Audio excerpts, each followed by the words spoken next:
জেবির first class, আমাদের monetary and financial system. এই ক্লাসে আমরা দুইটা ক্লাসের মাধ্যমে আমরা পুরো 7টা মডিউল শেষ করার চেষ্টা করব, এবং আজকের ক্লাসে আমরা 3টা মডিউল শেষ করব। সো আমরা ক্লাসটা শুরু করার আগে একটু দেখে আসি আমরা কি কি চ্যাপ্টার পড়তে যাচ্ছি। সো এটা একটা টেকনিক, একটা মনে রাখার টেকনিক বা পড়াশোনার একটা টেকনিক যে আমরা কি পড়তে যাচ্ছি। আমরা এটা যদি শুরুতেই জানি যে আমি এই জিনিসটা পড়তে যাচ্ছি, ওই টপিকটা আলোচনা করতে যাচ্ছি, তাহলে কিন্তু আমাদের ব্রেনটা ওই রেডি থাকে যে ওইটা পড়ার জন্য, এবং এটা কিন্তু একটা রিভিশনের মতো কাজ করে এবং আমার মনে রাখতে অনেক হেল্প করে থাকে। সো আমরা এই সাবজেক্টের প্রথম চ্যাপ্টারটা হলো মানি অ্যান্ড মানিটারি সিস্টেম। আমরা এখানে টাকার ডেফিনিশন পড়বো, টাকার আমরা মানি, টাকা তো আসলে মানি না, আমরা মানির ডেফিনেশন পড়বো, ফাংশন গুলো দেখার চেষ্টা করব। এবং এই সাবজেক্টের সেকেন্ড চ্যাপ্টার হলো পেমেন্ট সিস্টেম। আমাদের পেমেন্ট সিস্টেম নিয়ে আমরা এই চ্যাপ্টারে কথা বলবো। থার্ড নাম্বার হলো ফাইন্যান্সিয়াল সিস্টেম, আমরা পুরো ফাইন্যান্সিয়াল সিস্টেম নিয়ে কথা বলবো। মানিটারি ফাইন্যান্সিয়াল সিস্টেমটা কিন্তু সাবজেক্টটা খুবই একটা মানে ইন্টারেস্টিং সাবজেক্ট, যেহেতু এটা ফাইন্যান্স বেসড সাবজেক্ট। তো যারা আমাদের ফাইন্যান্স ভালো লাগে ওদের কাছে অনেক ভালো লাগবে, এবং বাকিদের কাছেও অনেক ভালো লাগবে সাবজেক্টটা। আমরা অনেক কিছু, এটা রিয়েল লাইফের অনেক কিছু জানতে পারবো, আমরা কোরিলেট করার চেষ্টা করতে পারবো রিয়েল লাইফে। আমরা যখন পেপার পড়ি, নিউজ পড়ি, ইকোনমিক রিসেশন আসে যখন, তখন আমরা যখন কনসার্ন থাকি আমাদের ইকোনমি নিয়ে, তখন কিন্তু আমাদের এই যে ফাইন্যান্সিয়াল এবং মানিটারি সিস্টেমে যে ইন্ডিকেটর গুলো আমরা শিখবো, ওই জিনিসগুলো আমরা কিন্তু রিলেট করতে পারবো যে কেন আমার এটা হচ্ছে, ইমপ্লিকেশনটা কি, পলিসি ইমপ্লিকেশনটা কি। আমরা এই সাবজেক্টে 4 নম্বর চ্যাপ্টারে আমরা ফাইন্যান্সিয়াল ইনস্টিটিউশন নিয়ে কথা বলবো। আমরা সবাই জানি ফাইন্যান্সিয়াল ইনস্টিটিউশন কি, ব্যাংক এবং non bank financial institution financial ইনস্টিটিউশনের ভিতরে পড়ে। 5 নম্বর চ্যাপ্টারে আমরা ফাইন্যান্সিয়াল মার্কেট নিয়ে কথা বলবো। ফাইন্যান্সিয়াল মার্কেট অবশ্য আমার পার্ট, ক্যাপিটাল মার্কেট বা ফাইন্যান্সিয়াল মার্কেট অনেকটা আমার পার্ট। 6 নম্বরে হলো ইসলামী ফাইন্যান্সিয়াল সিস্টেম নিয়ে কথা বলবো। 7 নম্বরে হলো রেগুলেটরি ফ্রেমওয়ার্ক নিয়ে কথা বলবো। তো আমরা একটু দেখে আসি যে আমাদের আজকের ক্লাসে আমরা কোন 3টা চ্যাপ্টার কভার করতে যাচ্ছি। আমার আজকের ক্লাসের ফার্স্ট চ্যাপ্টার হলো মানি এন্ড মানিটারি সিস্টেম। আমি অলরেডি বলছি আমরা এই চ্যাপ্টারে মানির ডেফিনেশন পড়বো, ফাংশনগুলো পড়বো, এবং মানি কত প্রকার হইতে পারে এই জিনিসটা শিখবো। আমরা এই চ্যাপ্টারের শেষের দিকে আমার নমিনাল এবং রিয়েল ইন্টারেস্ট নিয়ে কথা বলবো, এবং আমার ক্রিয়েশন, মানি ক্রিয়েশন নিয়ে কথা বলবো। ঠিক আছে। সো আমরা প্রথমে চলে যাই পেমেন্ট সিস্টেম, তারপর পরবর্তী চ্যাপ্টারে আমরা সেকেন্ড চ্যাপ্টারে আমরা পেমেন্ট সিস্টেম নিয়ে কথা বলবো। পেমেন্ট সিস্টেম কিছুই না, আসলে আমরা যে আমার কোনো কোম্পানিকে, আমি যদি ব্যক্তি কোনো কোম্পানিকে পে করে থাকি, অথবা বিভিন্ন কোম্পানিগুলো যে তার বিজনেস অপারেশনের জন্য যে প্রতিদিন যে ট্রানজাকশন গুলো করতেছে, সবগুলো ব্যাংকের থ্রুতে, ম্যাক্সিমাম ট্রানজাকশন ব্যাংকের থ্রুতে হচ্ছে। সো এই ব্যাংকের থ্রুতে যে পেমেন্ট বা রিসিভ হচ্ছে, ওইটা আমরা এই চ্যাপ্টারে আলোচনা করবো। 3 নম্বর চ্যাপ্টারে, আজকে ক্লাসের লাস্টের চ্যাপ্টারে আমরা ফাইন্যান্সিয়াল সিস্টেম নিয়ে কথা বলবো। ফাইন্যান্সিয়াল সিস্টেম জিনিসটা মানে বোঝার চেষ্টা করবো, মেকানিজম গুলো বোঝার চেষ্টা করবো। তো চলুন শুরু করা যাক। Module A, money and monetary system. So money and monetary সিস্টেমের প্রথম কথা হলো আসলে মানিটা কি। সো আমরা যেহেতু পুরো সাবজেক্টের নামই হলো মানি অ্যান্ড মানিটারি সিস্টেম, সো মানি কি এটা জানাটা খুবই গুরুত্বপূর্ণ। সো আমার মানিটা কি, আমার মানিটা হলো কি যে এটা widely accepted medium of transaction. সহজে মনে রাখেন, খুব সিম্পলি মনে রাখেন যে মানিটাকে আমরা সবাই জানি, আমরা প্রতিদিন টাকার সাথে রিলেটেড, তাই না? অর্থের সাথে রিলেটেড। আমরা আমরা সকালবেলা উঠেই বাজার করতে যাই, ওইখানে আমরা অর্থের সাথে লেনদেন করি, অর্থের বিনিময়ে। আমরা ক্রেডিট কার্ড ইউজ করতেছি, ডেবিট কার্ড ইউজ করতেছি, আমরা পারচেস করতেছি অনলাইনে। তো সবকিছুর সাথে কিন্তু আমার অর্থের একটা রিলেশন আছে, ঠিক আছে? তাহলে অর্থটা কি? অর্থটা হলো এটা একটা মিডিয়াম অফ এক্সচেঞ্জ। যে এটা হলো মিডিয়াম অফ এক্সচেঞ্জ, যে এক্সচেঞ্জের থ্রুতে আমি কি করতে পারি, বিভিন্ন প্রোডাক্ট এবং সার্ভিস পারচেস করে থাকি, অথবা আমি কি আমার লোনগুলো আমি রিপে করে থাকি। সো এটা তাহলে কি, এটা কি পারপাস আমাকে সার্ভ করতেছে? স্টোর অফ ভ্যালু হিসেবে কাজ করে, আমার ইউনিট অফ অ্যাকাউন্ট হিসেবে কাজ করে, এবং আমার ইকোনমিক অ্যাক্টিভিটিস গুলোকে স্মুথলি ট্রানজেক্ট করতে হেল্প করে থাকে। একবারে এই স্লাইডের লাস্টে দেখেন ফর্ম অফ মানি। তাহলে আমি যে এই যে বলতেছি আমি প্রতিনিয়ত টাকা, অর্থের লেনদেন করতেছি, এটা কি ফর্মে হইতে পারে? এটা ফিজিক্যাল ফর্মে হইতে পারে, অথবা ভার্চুয়াল ফর্মে হইতে পারে, ডিজিটাল ফর্মে হইতে পারে। ফিজিক্যাল ফর্মে সহজে মনে রাখেন, আমরা যে বাজার করতে যাই, আমি যদি ক্যাশ টাকা কাউকে দেই কোনো কিছু কেনার ফলে, ওইটা হবে ফিজিক্যাল ট্রানজেকশন এবং ফিজিক্যাল মানির এক্সাম্পল। এবং আমার ডিজিটাল মানি, আমি কি করি, আমি পজ মেশিনে আমি পারচেস করতেছি, আমি সুপার শপে গেলাম, আমার ক্রেডিট কার্ড দিয়ে আমি পারচেস করতেছি, অথবা আমি বিকাশে পেমেন্ট অপশনে গিয়ে আমি পে করতেছি, ওইটা ডিজিটাল ফর্ম অফ মানির এক্সাম্পল। সো আমি মানি ডেফিনিশন শিখলাম, এখন আমরা চলে যাচ্ছি ফাংশন অফ মানি। আসলে অর্থের কার্যাবলীগুলা কি কি। সো আমরা অলরেডি কিন্তু ডেফিনিশনে চলে আসছি জিনিসগুলা। হ্যাঁ, যেটা আমার মিডিয়াম অফ এক্সচেঞ্জ হিসেবে কাজ করে, আমি সার্ভিস পারচেস করি অথবা প্রোডাক্ট পারচেস করি না কেন, আমি তার বিনিময়ে কি দিচ্ছি, অর্থ দিচ্ছি। 2 নম্বর হলো ইউনিট অফ অ্যাকাউন্ট, আমি কত টাকা পে করব। হ্যাঁ, আমি ধরেন আমি গ্রোসারি শপে গেলাম, আমি মাছ কিনলাম, মাংস কিনলাম, আমি কত টাকা পে করব। এই যে কত টাকা পে করব, এই যে ইউনিট অফ অ্যাকাউন্ট, আমার বিল 500 টাকা আসছে অথবা 5,000 টাকা আসছে, এই যে আমি কাউন্ট করতেছি, কাউন্ট করার ফেসিলিটিস দিচ্ছে মানি। সো এখানে ইউনিট অফ অ্যাকাউন্ট হিসেবে কাজ করে থাকে। 3 নাম্বার হলো স্টোর অফ ভ্যালু। আমরা কি করি, আমরা কিন্তু আমি কি করতেছি, আমার বাসায় আমি টাকা রাখতেছি, আমার অ্যাকাউন্টে আমি টাকা জমা রাখতেছি। সো আমি টাকা জমা রাখতেছি, কেন জমা রাখতেছি, যাতে ফিউচারে আমি কি করতে পারি, ফিউচারে যদি কোনো আমার দরকার হয় তখন যাতে আমি ইউজ করতে পারি। এই যে আমি বাসায় টাকা রাখতেছি এবং আমার ব্যাংক অ্যাকাউন্টে টাকা আছে আমি ফিউচার ইউজ করার জন্য। সো এটা হলো আমাকে কি ফেসিলিটিস করতেছে, যে আমার ভ্যালুটাকে স্টোর করে রাখতেছি। আজকে আমি ব্যাংকে 1 লাখ টাকা যদি জমা রাখি, 1 বছর পরে আমার ইন্টারেস্ট হয় 1 লাখ, ধরেন 10,000 টাকা হবে। এই যে আমার 1,10,000 টাকা, এটা কিন্তু আমার স্টোর করে রাখতেছি, আমি ভ্যালুটাকে স্টোর করে রাখতেছি, যেই টাকা দিয়ে আমি ফিউচারে আমি কি করতে পারবো, কোনো কিছু পারচেস করতে পারবো, বা আমি ওই টাকাটা ইউজ করতে পারবো, লোন রিপে করতে পারবো। সো গেল 3 নাম্বার, যেটা স্টোর অফ ভ্যালু হিসেবে কাজ করে থাকে। 4 নাম্বার হলো স্ট্যান্ডার্ড অফ ডেফার্ড পেমেন্ট, যে আমার এটা কিন্তু স্ট্যান্ডার্ড ডেফার্ড পেমেন্ট। আমি ব্যাংক থেকে একটা পার্সোনাল লোন নিচ্ছি 10 লাখ টাকা। সো আমি কি করবো, মাসে মাসে আমি কি করতেছি, 25,000 টাকা ইনস্টলমেন্ট পে করতেছি ব্যাংকে। এই যে আমি 25,000 টাকা ইনস্টলমেন্ট পে করতেছি, আমার আমার কিন্তু 5 বছর ধরে আমি পে করব। সো এটা কিন্তু একটা স্ট্যান্ডার্ড হিসেবে কাজ করতেছে ডেফার্ড পেমেন্টের। আমি যে পরবর্তীতে মাসে মাসে পে করব, ওইটার একটা স্ট্যান্ডার্ড হিসেবে কাজ করতেছে এই মানিটা। সো এই হলো আমার ফাংশন অফ মানি। এবার আসি ডিমান্ড ফর মানি। আমরা কেন মানি ডিমান্ড করি, আমরা সবাই জানি মানি কেন ডিমান্ড করি। তারপর আমরা যখন পরীক্ষা চলে আসে আমরা কিন্তু পাজল হয়ে যাই, কনফিউজ হয়ে যাই, যে আসলে আসলে কেন আমরা টাকা ডিমান্ড করতেছি, বলেন তো। কেন টাকা ডিমান্ড করতেছি, ডিমান্ড করতেছি কেন, যে আমি আমি আমার আমার স্পেন্ডিং গুলা ফুলফিল করার জন্য, আমার রেগুলার আমার লাইফ ডে টু ডে আমার লাইফকে লিড করার জন্য, আমার ফ্যামিলি মেম্বারদেরকে লিড করার জন্য, ঠিক আছে, অন্ন বস্ত্র বাসস্থান শিক্ষা চিকিৎসা এগুলো এনশিওর করার জন্য আমি কি করতেছি, আমি টাকাটা ডিজায়ার করতেছি, ডিমান্ড করতেছি। আর কিসের জন্য ডিমান্ড করতেছি, আমি কেন ক্যাশ টাকা হোল্ড করি, কারণ আমার ফিউচার সিকিউরিটির জন্য। আমি কিন্তু কিছু টাকা আমার ব্যাংকে থাকে অথবা ক্যাশ ফর্মে থাকে, কেন থাকে, আমি কেন রাখি, যাতে ফিউচারে কোনো আনসার্টেন ইভেন্ট যদি হয়, আমার বাচ্চা যদি অসুস্থ হয়, অথবা আমার ফ্যামিলি মেম্বারের যদি কোনো কিছু দরকার হয়, বা আমার যদি কোথাও ট্যুরে যাওয়ার ইচ্ছা হয়, যে আমি একটা ফরেন ট্যুর দিব অথবা কক্সবাজার ঘুরতে যাব, যাতে আমি যেতে পারি, ওই কারণে আমি কি করতেছি, টাকাটা আমি জমা রাখতেছি। সো এই কারণে আমি মানিটা ডিমান্ড করি। সো এখানে আমরা তিনটা পার্টে ভাগ করছি আবার ডিমান্ডটা, যে আমার যে কেন মানুষ টাকা হোল্ড করে, কেন মানুষ টাকা জমায়, 3টা কারণে জমায়। আমরা ডেফিনেশনে তো দেখছি কেন জমায়, এখন আমরা দেখবো যে আসলে 3টা কারণে জমায়। ট্রানজেকশন মোটিভ, আমি অলরেডি যে যে কথাগুলো বলছি, যে আমার আমার আমার day to day life lead করার জন্য আমি যে কাজগুলো করি, ওইটা হলো ট্রানজেকশন মোটিভে আমি টাকাটা হোল্ড করি। 2 নাম্বার হলো প্রিকশনারি মোটিভ। আমার প্রিকশনারি মোটিভ হলো আমি আমি আমার সিকিউরিটির কারণে, যে ডেফিনেশনের সেকেন্ড পার্ট যেটা ছিল, যে আমি ফিল করতেছি যে আমার আমার ফিউচারে কোনো টাকার দরকার হইতে পারে, আমি টরে যাব, ওইখানে টাকা দরকার হইতে পারে, অথবা আমি আমি ইনসিকিউর ফিল করি, যে আমার হঠাৎ করে টাকা দরকার হলে আমি যদি না পাই, এই কারণে আমি টাকাটা হোল্ড করি, আমার ব্যাংকে রাখি। সো এটা হলো প্রিকশনারি মোটিভ, আমার ফিউচারে আনসার্টেন ইভেন্ট কে কাভার দেওয়ার জন্য আমি কি করি, টাকাটা হোল্ড করে থাকি। 3 নাম্বার হলো স্পেকুলেটিভ মোটিভ, আমি টাকাটা হোল্ড করতে পারি, এটা একটা কারণ হতে পারে। আর বর্তমানে যদি আমি আরো স্পেসিফিক করে বলি, বর্তমানে ট্রেজারি বিলের রেট কিন্তু বাড়তেছে। তো ট্রেজারি বিলের রেট বাড়তেছে, সামনে আরো বাড়বে। সো যখন আমার ট্রেজারি বিল অথবা বন্ডের রেট যখন 14তে চলে যাবে, কথার কথা, তখন যাতে আমি বেশি 10 বছর 20 বছর বন্ড কিনতে পারি, ওই অপেক্ষায় আমি চুপ করে বসে আছি, টাকাটা হোল্ড করতেছি। যখন ট্রেজারি বন্ডের রেট আমার 14% যাবে, তখন আমি 20 বছরের জন্য বন্ড কিনবো অথবা 10 বছরের জন্য বন্ড কিনবো। এবং যখন মার্কেট ইন্টারেস্ট রেট যখন 9% নেমে যাবে, সারা জীবন তো 14% থাকবে না, 9% যখন নেমে যাবে, তখনও কিন্তু আমি এই সুবিধাটা পাবো বেশি রেটের। সো এই স্পেকুলেটিভ মোটিভ, আমি সামনে বুঝতেছি যে আমার বন্ডের রেট বাড়বে, সো বন্ড কেনার জন্য আমি উৎপেতে বসে আছি। সো স্পেকুলেটিভ মানে এটা স্পেকুলেশন আর কি, ধারণা করা, ওই কারণে হতে পারে। আরেকটা কারণ হতে পারে যে আমার শেয়ারে যদি আমি মনে করি যে শেয়ার মার্কেট সামনে ফল করবে, যখনই ফল করবে তখন আমি সব টাকা দিয়ে শেয়ার কিনে রাখবো। সো এই কারণে আমি কি করতে পারি, টাকাটা হোল্ড করতে পারি।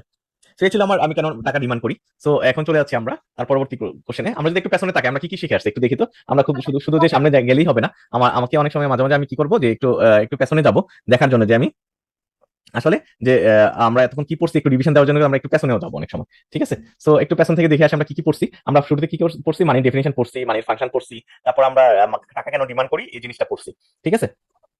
এবার আসি, আমি তো মানি মানে ফাংশন 3টা পড়ছি, যে আমার আমার এই 3টা ফাংশন মানে করে থাকে। সো এখন একটা কনসেপচুয়াল কোশ্চেন একটু দেখেন মনোযোগ দিয়ে, যে আমার ইনফ্লেশন যদি হয়, আমার যদি কোনো ইকোনমিতে ইনফ্লেশন হয়, আমরা সবাই জানি আমাদের বাংলাদেশে ইনফ্লেশন অন এভারেজ 9.5%, ঠিক আছে। সো কোনো ইকোনমিতে যদি ইনফ্লেশন হয়, তখন ওইটা মানিতে কি ইফেক্ট পড়ে, ওইটা আমরা এই কোশ্চেনে আলোচনা করবো। সো প্রথমে হলো ইউনিট অফ অ্যাকাউন্ট।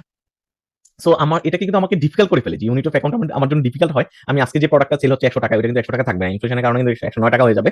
তারপর 2 নম্বর ইফেক্ট হলো মিডিয়াম অফ এক্সচেঞ্জে আমি আমি আমি আমি মিডিয়াম অফ এক্সচেঞ্জে কি হচ্ছে, আমার ইনফ্লেশনের কারণে কিন্তু প্রোডাক্টের প্রাইস বেড়ে যাচ্ছে।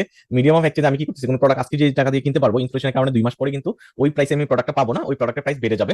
মিডিয়াম ইফেক্ট এফেক্ট করতেছে। তারপরে 3 নম্বর হলো standard for deferred payment. So আমার আমার কি হয়, আমি কি লোন নিতেছি, পার্সোনাল লোন নিতেছি। সো আমার পার্সোনাল লোনের ইনস্টলমেন্ট আমি 25,000 করে দিব। ইনফ্লেশন যখন বেড়ে যায়, মার্কেট ইন্টারেস্ট রেটও বেড়ে যায়, ইন্টারেস্ট রেট বেড়ে গেলে কিন্তু আমার ওই ইনস্টলমেন্ট সাইজ সেম থাকে না, ওইটা কিন্তু এফেক্টেড হয়। ডেফার্ড পেমেন্টও আমার কি ইনফ্লেশনের কারণে আমার এফেক্টেড হয়। স্টোর অফ ভ্যালু, আমি যে স্টোর করতেছি, আজকে আমি ব্যাংক অ্যাকাউন্টে সেভিংসে টাকা রাখলাম, আমার বাসায় আমি 2 লাখ টাকা রেখে দিলাম, কোনো আনসার্টেন ইভেন্টের জন্য ইমার্জেন্সি দরকার আমি ইউজ করবো। কিন্তু ইনফ্লেশন যদি 10% হয়, আমার যে বাসার 1 লাখ টাকা, 1 বছর পরে কিন্তু ওটার ভ্যালু 91 টাকা হয়ে যাবে ইনফ্লেশনের কারণে, যদি 9% হার ইনফ্লেশন হয়। সো আমার স্টোর অফ ভ্যালুতে কিন্তু আমার ইনফ্লেশন এফেক্টেড করে। এই 4টা যে ফাংশন আমি করছি, প্রত্যেকটা ফাংশনে কিন্তু আমার ইনফ্লেশন এফেক্টেড করে। এবার সেই types or categories of money, এই যে আমি মানির অনেক ফাংশন পড়লাম, ইনফ্লেশনের ইমপ্যাক্ট গুলো পড়লাম, এখন আমরা দেখবো যে মানি কত ধরনের হতে পারে। প্রথম হলো কমোডিটি মানি। বর্তমানে বিশ্বে কোথাও কমোডিটি মানি নাই, একটা সময় ছিল। আমরা কি করতাম, যে বিভিন্ন ফল ফ্রুটস বিচি দিয়ে আমরা এক্সচেঞ্জ করতাম, তাই না? আমার মানি হিসেবে ইউজ হইতো, তারপরে বিভিন্ন দাতক পদার্থ মানি হিসেবে ইউজ হইতো, আমরা জানি, তাই না, প্রাচীন যুগে। সো বর্তমানে কমোডিটি মানি নাই বলেই চলে, বাট এটাও কিন্তু টাইপসের ভিতরে পড়ে কমোডিটি মানি। ফিয়েট মানি হলো গভর্নমেন্ট নোট। তো ফিয়েট মানি গভর্নমেন্ট নোটটা হলো আমার গভর্নমেন্ট নোট। আমরা সবাই জানি যে 1 টাকা, 2 টাকা, 5 টাকা, এই 3টা হলো গভর্নমেন্ট নোট। ওইখানে কিন্তু অর্থ সচিবের স্বাক্ষর থাকে। আর এর বাইরে যেগুলো 10 টাকা থেকে শুরু করে 2,000 টাকার মতো যেগুলো, এগুলো কিন্তু বাংলাদেশ ব্যাংক নোট বলা হয়। ঠিক আছে। 3 নম্বর হলো ডিজিটাল মানি। ডিজিটাল মানি নতুন করে বলার কিছু নাই, আমরা যে লেনদেন করতেছি, ক্রিপ্টো লেনদেন করতেছি, আমার সবগুলোই কিন্তু ডিজিটাল মানি আন্ডারে পড়বে। সো আমার সবগুলোই ডিজিটাল মানির আন্ডারে পড়বে। তারপর হলো পেপার মানি। আমরা পেপার মানি, আসলে পেপার মানি হলো আমার গভর্নমেন্ট মানি অথবা বাংলাদেশ ব্যাংকের যে মানি, দুটাই কিন্তু আমার পেপার মানি হতে পারে। যে এক কথায় পেপার ফরম্যাটে যে মানিগুলো আমার 5 টাকার নোট নোট নোট যেগুলোকে বলা হয়, যে 5 টাকা নোট, 10 টাকা নোট, 50 টাকা নোট, 100 টাকা নোট, সবগুলো নোটকে আমি পেপার মানি বলবো, এই আন্ডারে পড়বে। 5 নম্বর হলো ব্যাংক মানি। আমার ব্যাংকে আমার অ্যাকাউন্ট আছে, ক্রেডিট কার্ড আছে, ডেবিট কার্ড আছে, এগুলো পজ করে কিন্তু আমি ট্রানজাকশন করতে পারতেছি। সো এগুলোও কিন্তু আমার মানি হিসেবে কাজ করে থাকে। হ্যাঁ, ঠিক আছে, ওটাকে আমি প্লাস্টিক মানি হিসেবে বলতে পারি। 6 নম্বর হলো ক্রিপ্টোকারেন্সি, যেটা গভর্নমেন্ট এপ্রুভড মানি না। তারপরেও ক্রিপ্টোকারেন্সি কিন্তু অনেক মার্কেট পাইছে বাইরের কান্ট্রিতে। সো ক্রিপ্টোকারেন্সি কিন্তু মানির হিসেবে কাজ করে, মিডিয়াম অফ এক্সচেঞ্জ হিসেবে কাজ করে, স্টোর অফ ভ্যালু হিসেবে কাজ করে থাকে। 7 নম্বর হলো লোকাল কারেন্সি। কোনো একটা লোকাল এরিয়া, যেমন বাংলাদেশের যদি কোনো একটা ডিস্ট্রিক্ট যদি সেপারেট কোনো কারেন্সি ইউজ করে, ওটাকে লোকাল কারেন্সি বলা হবে। সো এই হলো টাইপস, আমার মানির টাইপস গুলা খুব সহজ, আপনারা খুব সহজে মনে রাখার চেষ্টা করবেন। সো এবার আসি আমরা যে কিছু কনসেপচুয়াল কোশ্চেন আসি। হ্যাঁ, যে explain how money function age a store of value. আসলে আপনাকে যদি এভাবে কোশ্চেন করা হয়, আপনি একটু এক্সপ্লেন করেন তো, যে মানি কিভাবে স্টোর অফ ভ্যালু হিসেবে কাজ করে। মানি স্টোর অফ ভ্যালু হিসেবে কিভাবে কাজ করে? কারণ আমি স্টেবিলিটি এবং অ্যাসিস্ট্যান্স হিসেবে, আপনি যে টাকা যদি আপনি বাসায় রাখেন অথবা ব্যাংক অ্যাকাউন্টে রাখেন, আপনি এটা এমন না যে আপনি ধরেন আজকে 2 লাখ টাকা বাসায় রাখলেন, 1 বছর পরে ওইটা মানুষ নিবে না। জিনিসটা কিন্তু এরকম না। পুরো ওয়ার্ল্ডে কোনো গভর্নমেন্টই, প্রত্যেকটা দেশের গভর্নমেন্ট কিন্তু টাকা মানে বাজেয়াপ্ত করে না। ইন্ডিয়ান গভর্নমেন্ট রিসেন্টলি 2 বার বাজেয়াপ্ত করছে, বাট ওইটার এগেইনস্টে কিন্তু ওরা আবার ব্যাক করছে। মানে আপনার যদি 1000, ইন্ডিয়ান গভর্নমেন্ট 1000 টাকা নোট বাজেয়াপ্ত করছে, বাজেয়াপ্ত করে নাই ঠিক, মানে ওটা তুলে নিছে মার্কেট থেকে, তুলে নতুন করে আবার আপনাকে মানি দিছে আর কি, টাকা দিছে, রুপি দিছে। সো সো এটা different case, but in general, আমি যদি ইন জেনারেল চিন্তা করি, পুরো ওয়ার্ল্ডের কোনো দেশই সে প্রতি বছর কিন্তু সে চেঞ্জ করে না, যে আমি আজকে 1000 টাকার নোটটা, ওটা 1 বছর পরে কিন্তু তুমি ইউজ করতে পারবে না, ওই টাকা দিয়ে তুমি কিছু কিনতে পারবে না, এটা কিন্তু বলে না। তো এই যে বলে না, এই কারণে কিন্তু এটা কি স্টোর অফ ভ্যালু হিসেবে কাজ করে। আপনি বাসায় রেখে দিলেও 1 বছর পরে আপনি ওই টাকা দিয়ে কেনাকাটা করতে পারবেন।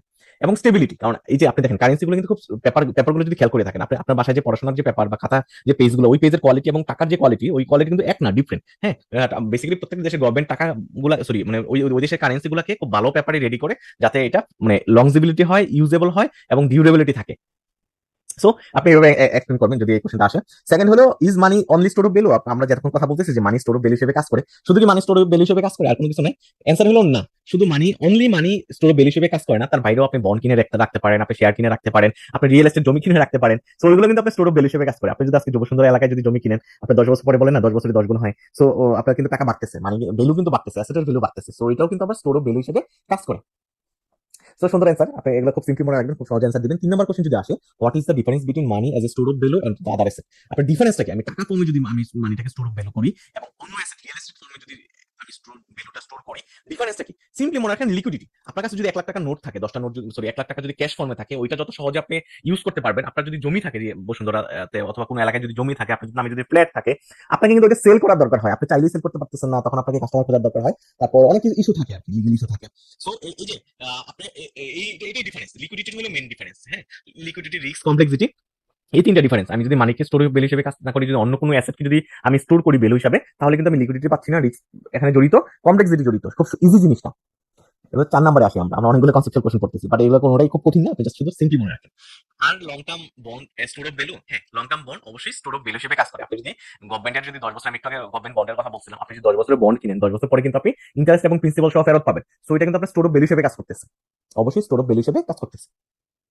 তো এবার আসি অন্য একটা প্রশ্নে, যে impact of central bank treasury bond auction on money supply. এটা আমরা যদি সবাই এখানে ব্যাংকার, আমাদের কাছে জিনিসটা খুব নতুন কিছু না, আমরা সবাই জানি, হ্যাঁ, যে আমার কি করে government bank, sorry, Bangladesh bank, central bank কিন্তু ট্রেজারি বন্ড ইস্যু করে থাকে, হ্যাঁ, অকশন করে থাকে। অকশনের মাধ্যমে কি করে, আমার অকশনের মাধ্যমে বাংলাদেশ ব্যাংক কি করে, ট্রেজারি বন্ড অকশন করা মানে এক কথায় সহজে মনে রাখেন, ট্রেজারি বন্ড সেল করে, হ্যাঁ, সেল করে কাদের কাছে, বর্তমানে কিন্তু ইন্ডিভিজুয়াল এবং ব্যাংক অথবা ইনস্টিটিউশনের কাছে government central bank treasury bond sale করে কি করে, কেন সেল করে, গভর্নমেন্টের হয়ে সেল করে। গভর্নমেন্টের যে বাজেট ডেফিসিট আছে সে পদ্মা সেতু বানাচ্ছে, মেট্রো রেল বানাচ্ছে, সো ওই বাজেট ডেফিসিট কাভার দেওয়ার জন্য সে ট্রেজারি বন্ড গুলো সেল করে থাকে। সো এটার ইম্প্যাক্টটা কি, হ্যাঁ, আমার মানি সাপ্লাইয়ের ইম্প্যাক্টটা কি, এটা এখানে আলোচনা করবো। সো মানি সাপ্লাইয়ের ইম্প্যাক্টটা কি, যে অকশন প্রসেসটা কি আগে বুঝেন। অকশন প্রসেস আমি অলরেডি বলে ফেলছি, আমার সেন্ট্রাল ব্যাংক কি করে মার্কেটে বন্ড ছেড়ে টাকা নিয়ে যায়, টাকা কোথায় চলে যায়, গভর্নমেন্টের কাছে চলে যায়। তাহলে কি হয়, তাহলে এটা হলো অকশন প্রসেস। ক্যাশ পেমেন্টটা কি হয়, ক্যাশ কি করে ব্যাংক অথবা ইন্ডিভিজুয়াল অথবা ইনস্টিটিউশন কি করে, কাকে পে করে, সেন্ট্রাল ব্যাংকে পে করে, সেন্ট্রাল ব্যাংক গভর্নমেন্টে পে করে থাকে। রিডিউস সার্কুলেশন, তাহলে আমি যদি বন্ড গভর্নমেন্ট বেশি পরিমাণে ছাড়ে মার্কেটে, টাকা চলে যাচ্ছে কিন্তু গভর্নমেন্টের কাছে, তার মানে টাকার যে সার্কুলেশনটা কমে যাচ্ছে, এবং ডিক্রিজ মানি সাপ্লাই, এটা মানি সাপ্লাইকে ডিক্রিজ করে দেয়, কারণ মার্কেট থেকে অনেক পরিমাণে টাকা চলে যায় গভর্নমেন্টের হাতে, সো মানি সাপ্লাইটা ডিক্রিজ হয়। সো খুব সিম্পল মনে রাখবেন, এখন কঠিন কিছু না, আপনি লজিক্যালি চিন্তা করেন যে গভর্নমেন্ট সেন্ট্রাল ব্যাংক যখন বন্ড ছাড়ে, বন্ড কেনার জন্য সবগুলো ব্যাংক কি করে, টাকা পে করে বাংলাদেশ ব্যাংকে, সো আমার মার্কেট থেকে টাকা চলে যাচ্ছে, এভাবে মনে রাখতে হবে। এবার আসি মেজার অফ মানি সাপ্লাই, যে এখান থেকে আপনি প্রচুর কোশ্চেন পাবেন, মানি সাপ্লাই এর মেজারমেন্ট থেকে প্রচুর কোশ্চেন পাবেন, ঠিক আছে। তো এটা আমার খুব মনোযোগ দিয়ে শুনতে হবে। তো আমি কিভাবে মেজার করবো একটা ইকোনমিতে কত টাকা আছে, এটা আমি কিভাবে মেজার করবো, আমার প্রথমে আসি যে মেজারমেন্টটা কি, মানে যে টাকার মেজারমেন্টটা কি, যে একটা ইকোনমিতে কত টাকা সার্কুলেশন আছে, এটার মেজারমেন্টটা কি। এটা হলো মেজারমেন্ট হলো আমার সাপ্লাই অফ মানি। আমার সাপ্লাই অফ মানি বলতে এটা বোঝায় যে stock at point of time, পুরো একটা ইকোনমিতে কোনো একটা পয়েন্ট অফ টাইমে কত টাকা স্টক আছে, মানুষের কাছে কত টাকা আছে, ওইটা কি বলা হয়, supply of money. Stock of money refer to the stock of money held by the public. আসলে এক কথায় স্টক অফ মানিটা কিন্তু আপনার পাবলিকের কাছে কত টাকা আছে ওইটা মেজার করে থাকে। সো পাবলিকের কাছে আপনার ক্যাশ ফর্মে থাকতে পারে, আমি পরের অ্যান্সার গুলো এখানে দিয়ে দিচ্ছি। আপনার পাবলিকের কাছে টাকা থাকতে পারে, ক্যাশ ফর্মে থাকতে পারে, ব্যাংকে ডিপোজিট আকারে থাকতে পারে, সঞ্চয়পত্র আকারে থাকতে পারে, ঠিক আছে। সো তারপর এফডিআর আকারে থাকতে পারে। সো এইগুলোই হলো পাবলিকের কাছে মানি, এবং এই সবগুলো পাবলিকের মানিকে এগ্রিগেট যখন করবো, ওইটাকে বলা হবে স্টক অফ মানি। তো আমি এটা দুইভাবে মেজার করতে পারি, যে মানি সাপ্লাইটা, একটা ইকোনমিতে মানি সাপ্লাই কত আছে, এটা দুইভাবে আমি দুইটা কম্পোনেন্ট, তিনটা কম্পোনেন্ট, যে আমার নেরো মানি মানে M1 M2 এবং M3, আমরা সবাই জানি এই যে তিনটা জিনিসের সাথে সবাই পরিচিত, কিন্তু আমরা এখানে আরো ডিটেল আলোচনা করবো, আরো সহজে বোঝার চেষ্টা করবো। সো M1 মানি কোনটা, নেরো মানি কোনটা, যে কারেন্সি আউটসাইড ব্যাংক, মানুষের হাতে ক্যাশ ফর্মে যে টাকাগুলো আছে, এটা demand deposit of banking system. Demand ডিপোজিটের ভিতর আপনি কারেন্ট অ্যাকাউন্ট গুলো ধরতে পারেন, শর্ট নোটিস অ্যাকাউন্ট গুলো ধরতে পারেন, ঠিক আছে। শর্ট নোটিস অথবা কারেন্ট অ্যাকাউন্ট, আপনি এটা এক এক ব্যাংক এক এক অন্য ডিফারেন্ট প্রোডাক্ট নামেও হতে পারে, এগুলাকে আমি নেরো মানির ভিতরে পড়বে। খুব সহজ, খুব সহজে মনে রাখেন, এখানে কমপ্লেক্স কিছু নাই। এই জিনিসটা কিন্তু আপনি ম্যাথ সলভ করার ক্ষেত্রে পাবেন। সো আপনি খুব সহজে মনে রাখেন, নেরো মানির মূল কথা হলো আমার currency outside bank. Currency outside bank কোনগুলা, মানুষের হাতে যে টাকাগুলো আছে, সহজ কথায় মানুষের হাতে ভাই যে, এটা একটু স্লোলি, ভাই এটা একটু স্লোলি, জি, একটু স্লোলি, যেটা একটু বলতেছিলাম যে স্লোলি। মানুষের হাতে যে টাকাগুলো আছে, সো ওইটা হলো currency outside of the bank. মানুষের হাতে টাকা কোনগুলো থাকতে পারে, কি ফর্মে থাকতে পারে, যে আমার ক্যাশ ফর্মে যে টাকাটা আছে এটা প্রথম, তারপর হলো ডিমান্ড ডিপোজিট। ডিমান্ড ডিপোজিট হলো আমার সিডি অ্যাকাউন্টে যে টাকাটা আছে, এসএনডি অ্যাকাউন্টে যে টাকাটা আছে, ঠিক আছে। সো ওইটা হবে নেরো মানির আন্ডারে। সো নেরো মানির আন্ডারে দুইটা component, currency outside the bank, cash in hand যেটা মানুষের হাতে যে টাকাটা আছে, আর একটা হলো ডিমান্ড ডিপোজিটটা। এটা ইন্ডিভিজুয়ালের কাছে হতে পারে, এটা কোম্পানির কাছে হতে পারে, হ্যাঁ। ধরেন গ্রামীণ ফোন, সেও তো একটা কোম্পানি, তার কাছেও কিন্তু কিছু ক্যাশ ফর্মে টাকা আছে, তার সিডি অ্যাকাউন্টে টাকা আছে। সো এই যে টাকাগুলো ইন্ডিভিজুয়াল এবং কোম্পানি, ওই টাকাগুলো নেরো মানির আন্ডারে পড়বে। সেকেন্ড হলো ব্রড মানি। ব্রড মানির আন্ডারে হলো এমন মানি, মানে নেরো মানি প্লাস হলো আমার time deposit of banking system. এখন টাইম ডিপোজিটের ডেফিনিশন কি আমরা সবাই জানি। টাইম ডিপোজিট ডেফিনিশন হলো আমার সেভিংস অ্যাকাউন্টে যে টাকাগুলো আছে, আমার এফডিআর যে টাকাগুলো আছে, আমার ডিপিএস এর যে টাকাগুলো আছে, ঠিক আছে। মানে এফডিআর ইসলামী ব্যাংক একভাবে বলবে, বা এফডিআর কিন্তু আমার ওইখানে আমার ক্যাটাগরি আছে, ডাবল ডিপোজিট আছে, অনেক প্রোডাক্ট নামে থাকতে পারে, বাট সিম্পলি মনে রাখেন যে আমার টাইম ডিপোজিট যেগুলোতে নির্দিষ্ট টেনরের জন্য রাখা হয়, ওইগুলো আমার আমার ব্রড মানিতে যাবে। তারপর আপনাদের কনফিউশন থাকলে আমি ক্লাস শেষে অবশ্যই আমি কনফিউশন ক্লিয়ার করবো। সো আপাতত আপনি শুনে যান। আপনি যদি কনফিউশন থাকে এখনো কোশ্চেন রেজ করতে পারেন, বাট শেষে করা বেটার আর কি। এখন কোশ্চেন রেজ করলে আমরা ক্লাসটা শেষ করতে পারবো না। সো কম্পারিং M1 M2, আমার M2 M1 এর কম্পারিজন অলরেডি বুঝে গেছেন, যে আমার এখানে আরেকটা কোশ্চেন আসতে পারে, যে কোনটা লিকুইড বেশি, হ্যাঁ, আর কোনটার পরিমাণটা বেশি, অ্যামাউন্টটা বেশি। সো আমি সবগুলো অ্যান্সার দিচ্ছি, যে M1 হলো নেরো মানি, এখানে কি থাকে, আমার মোস্ট লিকুইড অ্যাসেট গুলো থাকে, আমরা অলরেডি বুঝে গেছি, ঠিক আছে। সো আমরা যেখানে ছিলাম, যে কম্পারিং M1 এবং M2 মানি ভিতরে কম্পারিজন করবো, যে কোনটা বেশি লিকুইড এবং কোনটার পরিমাণটা কোনো একটা ইকোনমিতে বড়। সো M1 এটা খুব খুব সহজে মনে রাখেন, যে M1 মানিটা বেশি লিকুইড কম্পেয়ার যদি করি আমি M2 মানির সাথে, ব্রড মানির সাথে, ঠিক আছে। এবং কোন অ্যামাউন্টটা বড়, এটা হলো আমার আমার M2 মানির পরিমাণটা, M2 ব্রড মানির পরিমাণটা যে কোনো ইকোনমিতে নরমালি বড় থাকে M1 মানির চেয়ে। সো তার পরবর্তী কোশ্চেন হলো মানিটারি বেসটা কি। সো মানিটারি বেসটা হলো আমার দুইটা জিনিসের কম্বিনেশন, কারেন্সি ইন সার্কুলেশন, কোনো একটা ইকোনমিতে মানুষের হাতে কত টাকা আছে, ইন সার্কুলেশনে কত টাকা আছে, এটা প্লাস ব্যাংক রিজার্ভ। আমরা সবাই জানি প্রত্যেকটা ব্যাংকের সিআরএসএল মেনটেন করা দরকার হয়। সো সিআরএসএল মেনটেন করার জন্য আমার যে পরিমাণ প্রত্যেকটা ব্যাংক বাংলাদেশ ব্যাংকের কাছে কারেন্সি ফর্ম সিআরএসএল ফর্মে রাখে, ঠিক আছে, ওইটাও আমার মানিটারি বেসের ভিতরে আছে। আমরা সবাই জানি সিআরএসএল মেনটেন করার জন্য প্রত্যেকটা ব্যাংক ক্যাশ ফর্মে টাকা রাখে, সাথে সাথে আমার কি ট্রেজারি বিল বন্ড ফর্মেও রাখে, এবং সরিয়া ব্যাংকগুলো হয়তো সরিয়া বন্ড আকারে আমার রাখে। আপনি একটা জিনিস চিন্তা করেন, আপনি যে ফর্মে ফর্মে রাখেন না কেন, আপনি ট্রেজারি বিল বন্ড যদি কিনেন, কোন একটা ব্যাংক যদি কিনে ওই ফর্মে যদি সিআরএসএল মেনটেন করে, ওই টাকাটা কিন্তু গভর্নমেন্টের কাছে চলে যাচ্ছে, রিজার্ভ আকারে চলে যাচ্ছে। সো এটা আমার মাইন্ডের বেজে কাউন্ট হবে। সো এখানে আমার আরেকটা কোশ্চেন আসতেই পারে যে আমার একটা সেন্ট্রাল ব্যাংক, প্রত্যেকটা দেশের সেন্ট্রাল ব্যাংক কি করে, তার মানি সাপ্লাই মনিটর করে থাকে। সো মানি সাপ্লাই মনিটর সে কি মেকানিজম ইউজ করে সে প্রিন্টিং মানি, তার কিন্তু মানি প্রিন্ট করার অথরিটি আছে, মানি প্রিন্ট করতে পারে। একটা সময় ছিল গোল্ড স্ট্যান্ডার্ড ছিল, যে টাকা আমরা টাকা ছাপানোর জন্য গোল্ড রিজার্ভ হিসেবে রেখে যে টাকা ছাপাইতো। বর্তমানে কিন্তু আমার যে এক্সপায়ার্ড বিল বন্ড গুলো আছে, গভর্নমেন্ট বন্ড, ওগুলো ব্যাংক কিন্তু রেখে কোনো সেন্ট্রাল ব্যাংক টাকা ছাপাইতে পারে। তারপর হলো open market operation. Open market operation আমরা সবাই জানি যে গভর্নমেন্ট যখন ট্রেজারি বিল বন্ড মার্কেটে সেল করে, তখন মার্কেট থেকে টাকা গভর্নমেন্টের কাছে চলে যায়, মানি সাপ্লাই কমে যায়। আবার উল্টাটা হয় যখন আমার সেন্ট্রাল ব্যাংক যদি আমার ট্রেজারি বিল বন্ড মার্কেটে থেকে কিনে নেওয়া মানে টাকা বিনিময়ে কিনে নেবে, টাকাটা চলে যাবে ব্যাংকের কাছে, মানি সাপ্লাই ইকোনমিতে বেড়ে যাবে। 3 নম্বর মেকানিজম হলো রিজার্ভ রিকোয়ারমেন্ট। আমরা সবাই জানি সিআরএসএল এর একটা রেট দেওয়া আছে বাংলাদেশ ব্যাংকের, ওই রেট অনুযায়ী প্রত্যেকটা ব্যাংক সিআরএসএল মেনটেন করে। যদি আমার সিআরএসএল এর রেট যদি বাড়ায় দেয়, সিআরএসএল এর রেট বাড়ায় দেওয়া মানে হলো আমার বেশি পরিমাণে টাকা সেন্ট্রাল ব্যাংকের কাছে রাখা লাগবে। তো বেশি পরিমাণে টাকা যখন রাখবে, তখন তার কিন্তু মানি সাপ্লাই মার্কেটে কমে যাবে। তো এখন আমরা একটা ম্যাথ শেখার চেষ্টা করবো সহজে। সো ম্যাথটা আমরা এই মাইক্রো ফাইন্যান্সিয়াল সিস্টেমে কিন্তু প্রচুর ম্যাথ ছিল গত টার্মে। সো আমরা এবার কিন্তু একটা ম্যাথও বাদ দিব না, খুব সুন্দরভাবে আমরা ম্যাথগুলো সলভ করার চেষ্টা করবো, ঠিক আছে? তো এখানে একটা জিনিস দেখেন, আমার এখানে বলতেছে calculate amount of time deposit, calculate the amount of time deposit. আমাকে এখানে আমার টাইম ডিপোজিট ক্যালকুলেট করতে বলছে। আমার ডিভাইসটা একটু আমি একটু করে নেই। আমরা যেখানে ছিলাম যে আমাকে কি করতে হবে, calculate the amount of time deposit. হয় নেরো মানি, আমার এখানে দেওয়া আছে নেরো মানির অ্যামাউন্ট দেওয়া আছে 450 কোটি টাকা, এবং আমাকে ক্যালকুলেট করতে বলছে যে টাইম ডিপোজিট ক্যালকুলেট করতে বলছে, এবং নেরো মানি যে 450 কোটি টাকা, এটার অ্যামাউন্টটা হলো 30% অফ ব্রড মানি। মানে নেরো মানি তো এমন মানি, সো এমন মানির যে পরিমাণটা, এটা হলো 30% অফ আমার M2 মানি, ঠিক আছে? এগুলো আমার দেওয়া আছে। আমাকে আরো ক্যালকুলেট করতে বলছে যে calculate the amount of currency outside bank if demand deposit is almost 60% of এমন মানি। আমার ডিমান্ড, আমরা জানি কি এমন মানির দুইটা কম্পোনেন্ট, একটা হলো কারেন্সি আউটসাইড দ্য ব্যাংক আর একটা হলো ডিমান্ড ডিপোজিট, তাই না? এই দুইটা কম্বিনেশন হলো আমার এমন মানি। তো এখানে যেটা বলছে সহজে অনেক কিছু বলে দিছে, আপনাকে কারেন্সি আউটসাইড ব্যাংক আমার ইফ ডিমান্ড ডিপোজিট অলমোস্ট 60%, আমার demand deposit is almost 60% of amount on the same date. তো আমার এখানে কি দেওয়া আছে একটু দেখেন তো। আমার নেরো মানি দেওয়া আছে 450 কোটি টাকা, narrow money is 30% of broad money. So এখানে আমি যদি নেরো মানি যদি বলা হয় যে আমার 30% অফ ব্রড মানি, তাহলে আমি কিন্তু ব্রড মানি বের করতে পারবো, তাই না? তো ব্রড মানি কত হবে, যে 450 ডিভাইডেড বাই 30%, তাহলে আমার আসলে 1500 কোটি টাকা হলো আমার ব্রড মানি। আমি M1 M2 দুইটা পেয়ে গেছি, তাই না? আমি M1 ও পাইছি, M2 ও পাইছি। সো M1 হলো, আমি যদি উল্টা ক্যালকুলেট করি, একটু চিন্তা করেন, আপনি যদি 1500 কোটিকে যদি 30% দিয়ে গুণ দেন, 30% করেন আপনি, তাহলে কিন্তু 450 কোটি টাকা পাবেন। সো আপনি ব্যাক এন্ড ক্যালকুলেশন করলেও সেম হচ্ছে। সো এটা একটা টেকনিক। সো এখন আমরা আরো কি জানি, যে আমরা জানি যে broad money is equal to narrow money plus time deposit, তাই না? সো এখানে টাইম ডিপোজিট আমাকে কিন্তু আমার এখানে কিন্তু আমার টাইম ডিপোজিটের পরিমাণ কত, আমার টাইম ডিপোজিট যদি আমি কি করি, নেরো মানি এবং আমার টাইম ডিপোজিট যদি আমি বের করতে চাই, তাহলে আমি কিন্তু ব্রড মানি এবং নেরো মানির যে ডিফারেন্সটা, ওইটা কিন্তু টাইম ডিপোজিট হয়ে যাবে, ঠিক আছে? আমার সো আমি কিন্তু এখানে টাইম ডিপোজিটে পেয়ে যাচ্ছি। আমি যদি আরেকবার আমি রিপিট করি, এখানে কার্সরটা দেখা যাচ্ছে? কেউ একজন বলবেন কার্সরটা দেখা যাচ্ছে কিনা?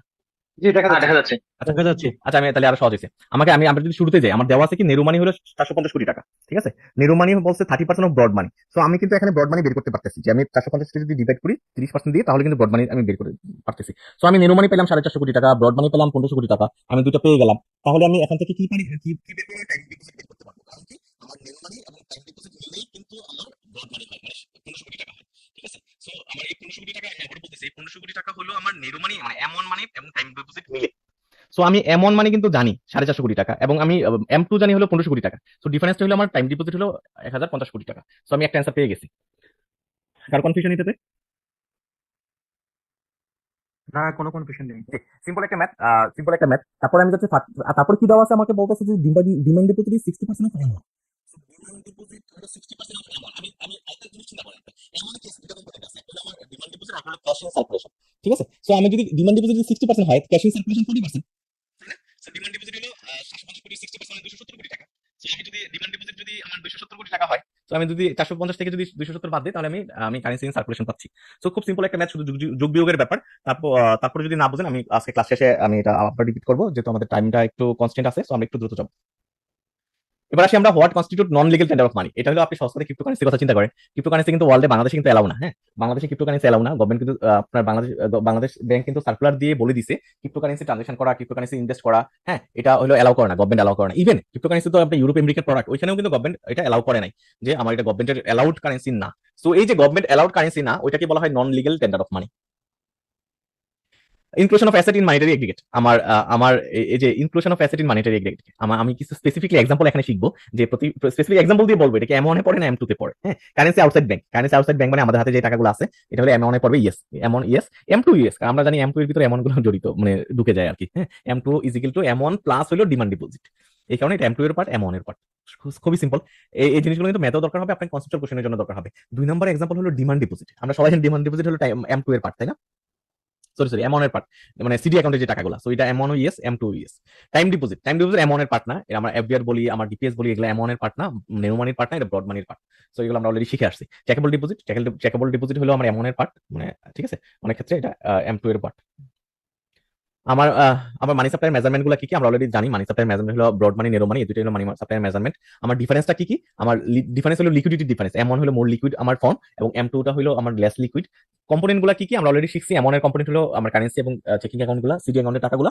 এম টু হলো আমার এম ওয়ান প্লাস আমার ফিক্সড ডিপোজিটের অ্যামাউন্ট গুলো, ঠিক আছে। সো আমার এম ওয়ান এবং এম টু এর কম্পারিজন কি? এম ওয়ান মানে সাপ্লাই মোস্ট লিকুইড ফর্ম, এগুলো আমরা অলরেডি শিখে আসছি, এবং এম টু এর ক্ষেত্রে কি হয় এটা আমরা শিখে আসছি। এগুলো বিগত বছর কোশ্চেনে আসছিল, এগুলো আমি আবার রিপিট রাখছি আমার স্লাইডে, আমার নোটেও দেখবেন রিপিটেশন আছে। Determinant of money supply and central bank control. আমার আর মানি সাপ্লাই এবং সেন্ট্রাল ব্যাংকের কন্ট্রোল, এখানে একটা কমন কোশ্চেন আসতে পারে যে সেন্ট্রাল ব্যাংক কি মানি সাপ্লাই সবসময় কন্ট্রোল করতে পারে? অ্যান্সারটা হলো ম্যাক্সিমাম সময় পারে, যে কিন্তু এটা ইয়েস ও নো দুটো অ্যান্সারই আছে। তো প্রথম আসি যে ডিটারমিনেন্ট গুলো কি। মানি সাপ্লাই ডিটারমিনেন্ট হলো reserve requirement, open market operation, এই দুটো হলো মানি সাপ্লাই ডিটারমিনেন্ট। আরেকটা হলো আমরা বলছিলাম প্রিন্টিং মানি, ওটা আপনি অ্যাড করতে পারেন যে এইভাবে কি করে মানি সাপ্লাইটা একটা সেন্ট্রাল ব্যাংক মনিটর করে থাকে। এটা প্রিভিয়াস এর কোশ্চেন আসতে বলে আমি রিপিট করতেছি, এটা আমরা আগেও পড়ে আসছি। এখন এই কোশ্চেনটা ছিল না অবশ্য আগে, যে can central bank directly control money supply, একটা সেন্ট্রাল ব্যাংক কি ডাইরেক্টলি মানি সাপ্লাই কন্ট্রোল করতে পারে? এটা অ্যান্সারটা হলো ইয়েসও হতে পারে নো হতে পারে। ইয়েস কখন হবে? যে হ্যাঁ, একটা সেন্ট্রাল ব্যাংক ওপেন মার্কেট অপারেশনের মাধ্যমে, মানি প্রিন্টিং এর মাধ্যমে, রিজার্ভ রিকোয়ারমেন্টের মাধ্যমে সে কন্ট্রোল করতে পারে। বাট নো হবে কেন? কারণ আসলে সেন্ট্রাল ব্যাংক তো মানুষের বাইং ক্যাপাসিটি, এক্সপেন্ডিচার হ্যাবিট, হ্যাঁ সেভিংস এর হ্যাবিট, এগুলো কিন্তু কন্ট্রোল করতে পারে না। এই কারণে এটা নো, অ্যান্সারটা হবে নো। যে মানুষের যে বিহেভিয়ারকে কিন্তু সেন্ট্রাল ব্যাংক মনিটর করতে পারে না, এই কারণে আমার অ্যান্সারটা হবে নো। তো দুটো অ্যান্সার, ইয়েস এবং নো, দুইটাই হলো অ্যান্সার। Understanding monetary aggregate. আমার মানিটারি এগ্রিগেট আমরা অলরেডি জানি যে মানিটারি এগ্রিগেট হলো এমন এবং এমটর মানি যে কম্বিনেশন, এটা হলো মানিটারি এগ্রিগেট। এটা বিগত কোশ্চেন আসছিল। আন্ডারস্ট্যান্ড ডিমান্ড ফর মানি আমরা ডিমান্ড মানি করি, আমি ট্রানজাকশন আমরা এটা আমরা পড়ে আসছি। আমরা তিনটা কারণে মানি ডিমান্ড করি, আমরা ট্রানজাকশন মোটিভ, প্রিকশনের মোটিভ, স্পেকুলেটিভ মোটিভ, এই তিনটা কারণে আমরা মানি ডিমান্ড করে থাকি। What is monetary standard? আমার হোয়াট ইজ মানিটারি স্ট্যান্ডার্ড, এটা একটা ডিফারেন্ট আলোচনা, এটা আমরা আগে পড়ি নাই। যে মানিটারি স্ট্যান্ডার্ডটা কি? আমার মানিটারি স্ট্যান্ডার্ডটা হলো আমার গভর্নমেন্ট এপ্রুভ একটা স্ট্যান্ডার্ড, যেটা আমার প্রত্যেকটা দেশে এটা প্রচলিত আছে, ঠিক আছে। The accepted law, practice and customs that define money in economy.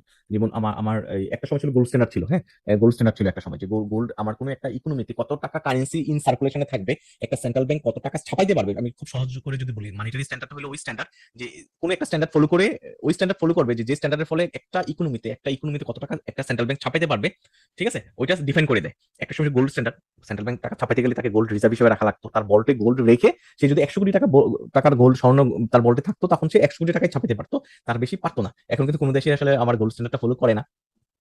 আজকে দেখেন জিম্বাবুয়ের কথা চিন্তা করেন, ইচ্ছা মতো মানি ছাপাচ্ছে, টাকা ছাপাচ্ছে, যার কারণে ইনফ্লেশন রেট কিন্তু 300%। বাংলাদেশেও কিন্তু, তারপর শ্রীলঙ্কার কথা চিন্তা করেন, শ্রীলঙ্কা কিন্তু ইনফ্লেশন রেট 70 হয়ে গেছিল, যদি এখন 20% নিচে নেমে গেছে। তো 70 কেন হয়েছে? কারণ ইচ্ছা মতো গভর্নমেন্ট টাকা ছাপাইছে তার বাজেট ডেফিসিট কভার দেওয়ার জন্য, ঠিক আছে। সো এখানে কিন্তু কোনো স্ট্যান্ডার্ড ফলো করে নাই। সো বর্তমান বিশ্বে গোল্ড স্ট্যান্ডার্ড নাই বললেই চলে। বাংলাদেশের ক্ষেত্রে যদি আমি বলি, বাংলাদেশের ক্ষেত্রে কি করে গভর্নমেন্ট এক্সপায়ার্ড বন্ড গুলোকে ব্যাংকে রেখে টাকা ছাপায়, ঠিক আছে। Transferring purchasing power to the future.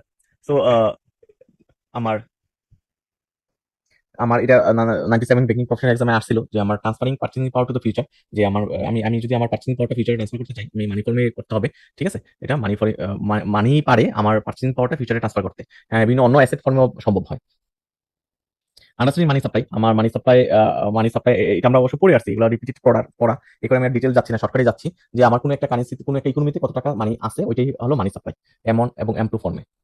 এখানে এম থ্রিটাও বলা হয়েছে যে broad measure include M two plus larger time deposit and institutional fund. এটা কিন্তু এম থ্রি মানি আন্ডারও আসে। আমরা আলোচনায় অনেক সময় এম থ্রিটা আসে না, বাট এম থ্রি কিন্তু একটা ফর্ম আমার ক্লাসিফিকেশনের। তো হাউ ব্যাংক ক্রিয়েট মানি, এটা একটা ইন্টারেস্টিং পড়া, যে ব্যাংক নাকি টাকা ক্রিয়েট করতে পারে, মাল্টিপ্লায়ার যেটাকে বলা হয়। তো এটা আপনি খুব সহজে মনে রাখেন, মানি মাল্টিপ্লায়ার হলো ওইটা। আমি স্লাইডে যাচ্ছি না, হ্যাঁ আমি একটা এক্সাম্পল সহ পড়াচ্ছি। যে আমার কোনো একটা ব্যাংক যখন 100 টাকা ডিপোজিট রাখে, তাকে ধরেন সিআরআর এসএলআর ফর্মে 17 টাকা রাখা, রিজার্ভ, আমি রিয়েল লাইফ এক্সাম্পল দিচ্ছি। আমার কোনো একটা ব্যাংকে যখন 100 টাকা ডিপোজিট আসে, তখন সেই সিআরআর এসএলআর 17 টাকা রাখে, সে বাকি টাকা কিন্তু সে লোন ফর্মে দিতে পারে, 83 টাকা সে লোন দিতে পারে। তো 83 টাকা লোন যে দিল, দেওয়ার ফলে কি হলো, যে আমার এই যে একটা 100 টাকা ডিপোজিট আসলো, 83 টাকা সে লোন আকারে দিল, ওই লোনটা কিন্তু কোনো না কোনো ব্যাংকে আবার ডিপোজিট আকারে জমা হয়। তো 83 টাকা যখন জমা হবে ওই ব্যাংক কি করবে, তার এগেনস্টে 17% সে সিআরএসএল মেনটেন করবে, বাকি টাকাটা সে লোন আকারে দিবে। সো সো এভাবে এই যে আমি একটা পরিমাণ মাত্র 17 টাকা রাখতেছি এবং বাকি টাকা লোন আকারে দিচ্ছি, এখানে অ্যাজাম্পশন হলো টাকাগুলো আমি যে লোন আকারে দিচ্ছি ওই টাকাটা কোনো না কোনো ব্যাংকে আবার ডিপোজিট আকারে যাচ্ছে, এটা অ্যাজাম্পশন, এটা মানে অ্যাজাম্পশন হিসেবে মনে রাখতে হবে, না কাজ লেগে যাবে।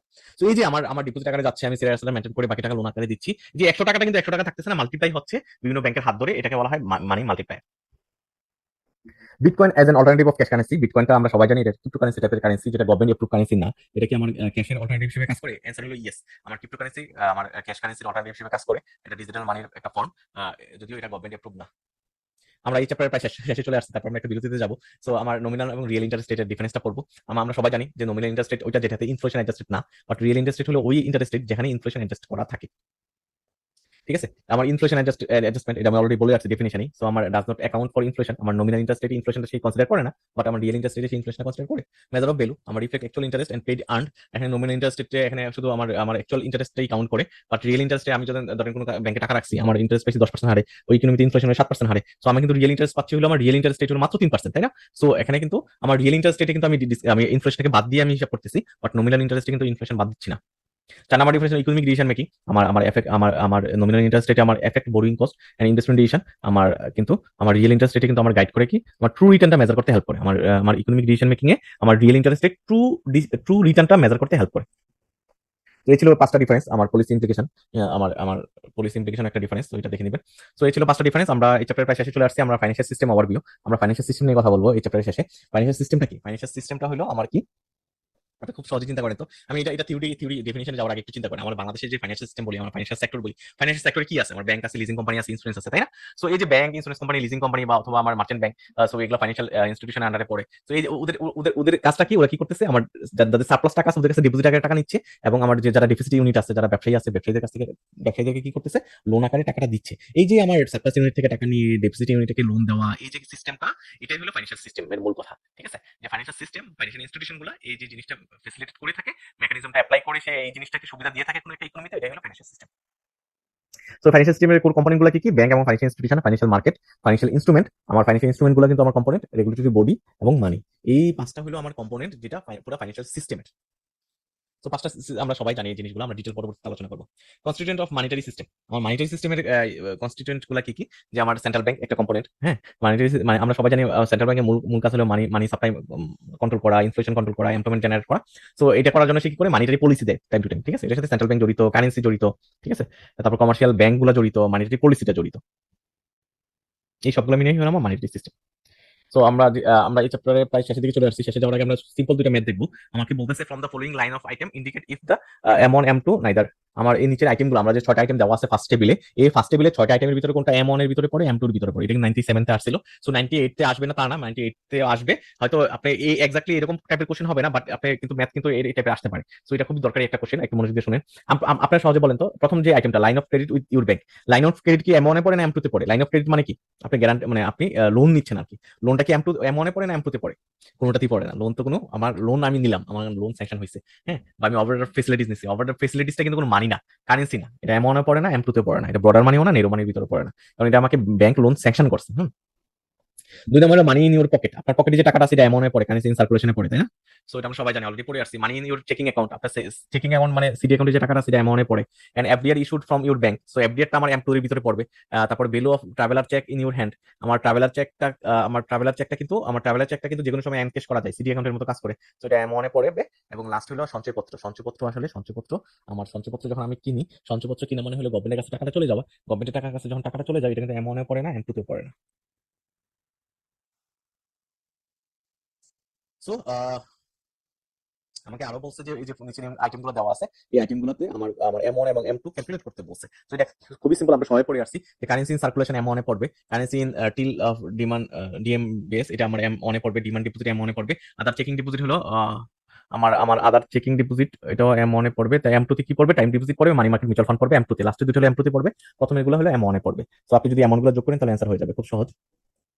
তো এখানে একটা এক্সাম্পল দেওয়া আছে, সো সেম এক্সাম্পল, আমার কারেন্সি, ডিমান্ড ডিপোজিট এগুলো মানে মনে পড়বে, চেকিং ডিপোজিট মনে পড়বে, ট্রাভেলার চেক মনে পড়বে, সেভিং ডিপোজিট হলো M2 তে পড়বে, small denomination in time deposit M2 তে পড়বে, non institutional money market mutual fund M2 তে পড়বে, money market deposit account M2 তে পড়বে। খুব সহজ, এগুলো আমরা পড়ে আসছি। সো আমরা এই হলো আমাদের ফার্স্ট চ্যাপ্টারের পুরো আলোচনা। আমরা এখন একটা কোশ্চেন সেশনে